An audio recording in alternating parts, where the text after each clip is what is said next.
Hello everyone, सो मैं सौरभ भिलवार और इस वीडियो में हम करने वाले हैं क्लास 12वीं का राजनीतिक विज्ञान का चैप्टर है दो ध्रुवीयता का अंत। पहला चैप्टर है आपका सिलेबस का। तो इस चैप्टर में पढ़ने के वाले हैं राजनीतिक विज्ञान। एक अभी तक जो सब्जेक्ट था 11 तक जो भी हमने पढ़ा है ये ठीक उसका उलट है, क्योंकि वो हमने जो पढ़ा हुआ है वो हमने भारतीय संविधान के बारे में पढ़ा है, सिद्धांत के बारे में पढ़ा है, थ्योरी के बारे में पढ़ा है। पर अब हम यहाँ पर क्या पढ़ने वाले हैं, अब हम क्लास 12 में पढ़ने वाले हैं विश्व राजनीति के बारे में पढ़ेंगे कि विश्व पटल पर राजनीति कैसी होती है। तो शुरुआत करते हैं यहाँ से। चैप्टर का नाम क्या है? दो ध्रुवीयता का अंत। दो ध्रुवीयता का अंत इंट्रोडक्शन वाला वीडियो है हमारा। तो इसके अंदर ध्यान रखिएगा कि भाई ज़्यादा कुछ करवाने वाले नहीं है, क्या क्या पढ़ेंगे इस चैप्टर के अंदर वो डिस्कस करते हैं। तो दो ध्रुवीयता का अंत आखिरकार है क्या? तो दो ध्रुवीयता का अंत क्या है इसके हम बारे में पढ़ेंगे कि भाई सबसे पहले ये बताइए कि दो ध्रुवीयता होती क्या है। आपको ये चीज़ें क्लियर होनी चाहिए जब आप इस चैप्टर को पढ़ लेंगे। दूसरी जो चीज़ है इसके अंदर क्या है कि भाई दो ध्रुवीयता का अंत कैसे हुआ, अंत कैसे हुआ और क्यों हुआ, ये हमको पढ़ना है। और दो ध्रुवीयता के अंत के क्या परिणाम हुए हमको ये भी देखना होगा। दो ध्रुवीयता के अंत के परिणाम क्या हुए।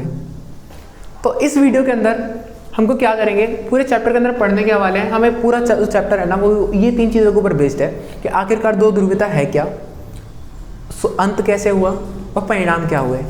तो इससे पहले दो ध्रुवीयता को हम थोड़ा सा एक बार समझ लेते हैं कि आखिरकार होता क्या दो ध्रुवीयता।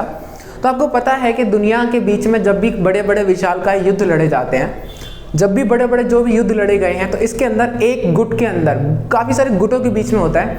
जब कोई भी युद्ध एक या एक से अधिक देशों के बीच में गुटों के साथ में हो रहा हो उसे विश्व युद्ध कहते हैं। तो दुनिया के जब एक या एक से ज़्यादा देश मिलकर युद्ध कर रहे हों उसको विश्व युद्ध बोला जाता है। तो अभी तक के इतिहास में यदि कहा जाए तो भारतीय इतिहास क्या विश्व इतिहास की बात की जाए तो दुनिया में सिर्फ दो ही विश्व युद्ध हुए हैं। तो जो पहला विश्व युद्ध हुआ था, तो पहला विश्व युद्ध की जो डेट है होपफुली कि आपको पता होगी। जो पहला विश्व युद्ध हुआ था, जो फर्स्ट वर्ल्ड वॉर है हमारा, वो कब हुआ था? हुआ था हमारा 1914 से 1918। और सेकंड की बात करेंगे तो ये हो जाएगा हमारा 1939 से 1945। तो ये है हमारा जो सेकंड वर्ल्ड वॉर है, द्वितीय विश्व युद्ध है। यहीं से कहानी शुरुआत होती है इसकी दो ध्रुवीयता की, कि दो ध्रुवीयता क्या है, अंत कैसे हुआ। तो सेकंड वर्ल्ड वॉर में हमारा क्या था? सेकंड वर्ल्ड वॉर आपको पता है, मैंने आपको बताया कि जो विश्व युद्ध है, जो वर्ल्ड वॉर है, वो दो गुटों के बीच में लड़ा जाता है। तो भाई जब ये दो गुटों के बीच में लड़ा जाएगा तो हम इसमें क्या देखने वाले हैं, इसके अंदर दो गुट होंगे। दो गुट होने में क्या हो जाएगा, एक हो जाएंगे मित्र राष्ट्र और एक हो जाएंगे धुरी राष्ट्र। एक हो जाएंगे मित्र राष्ट्र और एक हो जाएंगे धुरी राष्ट्र। इन दोनों के बीच में युद्ध लड़ा गया। जब ये युद्ध इन दोनों देशों के बीच में लड़ा, इन दोनों गुट के बीच में लड़ा गया, ये ग्रुप का नाम है, ध्यान रखिएगा, मित्र और धुरी दोनों। अब इसमें कौन कौन से देश हैं? एक के अंदर है अमेरिका, सोवियत संघ,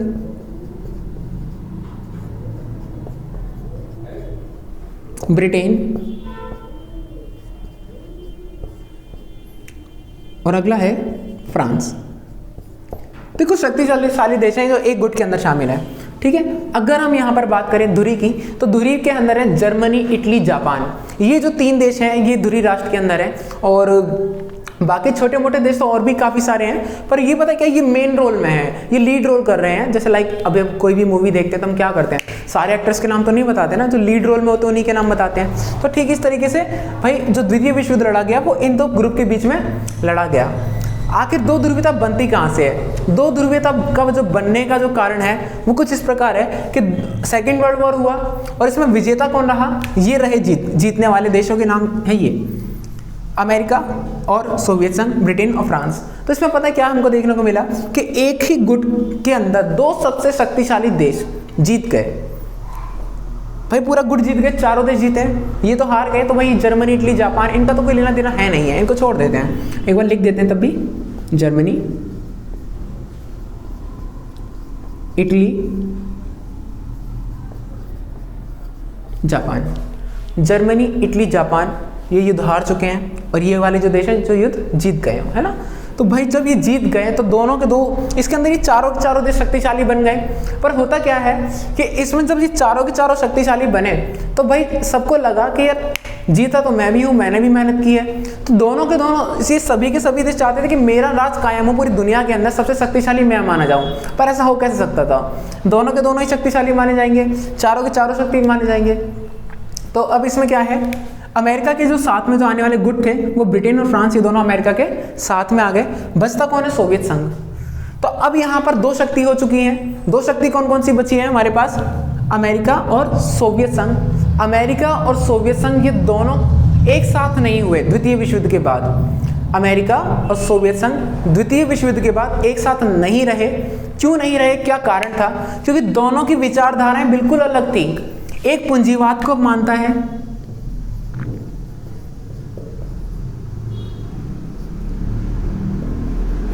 और एक साम्यवाद को मानता है।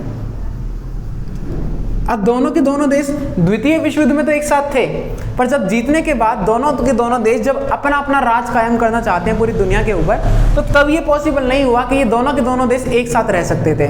तो दोनों के दोनों देश क्या चाहते थे कि पूरी दुनिया के अंदर जो अर्थव्यवस्था कायम हो वो मेरी विचारधारा के अकॉर्डिंग हो। अब इनकी विचारधारा सभी लोग यही चाहते हैं, पर चाहने से क्या होता है, चाहने से तो कुछ नहीं होता। सच्चाई क्या थी कि पूरी दुनिया अब दो भागों में बट चुकी है। कुछ देशों को, जिन देशों को अमेरिका की विचारधारा अच्छी लगी, जिन लोगों को पूंजीवाद विचारधारा अच्छी लगी, वो अमेरिका के गुट में शामिल हो गए, और जिन लोगों को सोवियत संघ की विचारधारा अच्छी लगी वो सोवियत संघ के गुट में शामिल हो गए। इस तरीके से बनता है हमारा दो ध्रुवीयता।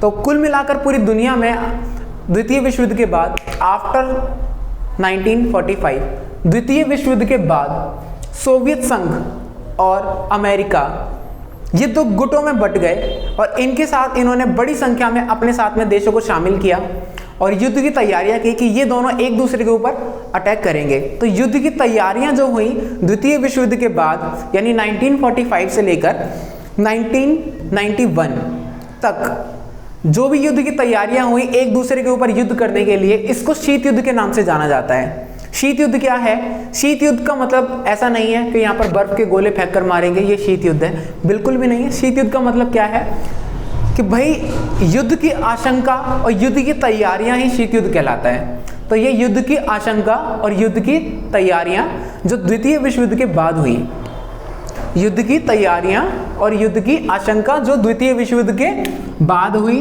किसके बीच में हुई थी, तो शीत युद्ध किसके बीच में चला था, अमेरिका और सोवियत संघ। चलने का कारण क्या था कि दोनों देशों की विचारधाराएं बिल्कुल अलग थी।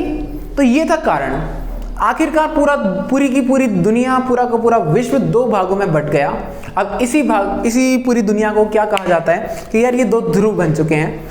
दो ध्रुव कहने का मतलब यहाँ पर ये है कि दो शक्तिशाली देश जो अपने हिसाब से पूरी दुनिया को चलाना चाहते हैं, तो उनके साथ में भी काफ़ी सारे देश हैं। तो एक युद्ध की तैयारियां चल रही हैं और हो सकता है कि एक विशाल का युद्ध हो जाए, परंतु ऐसा हुआ नहीं। ये सिर्फ युद्ध की तैयारियों में ही सिमट कर रह गया और दुनिया को तीसरे विश्व युद्ध से बच गई है।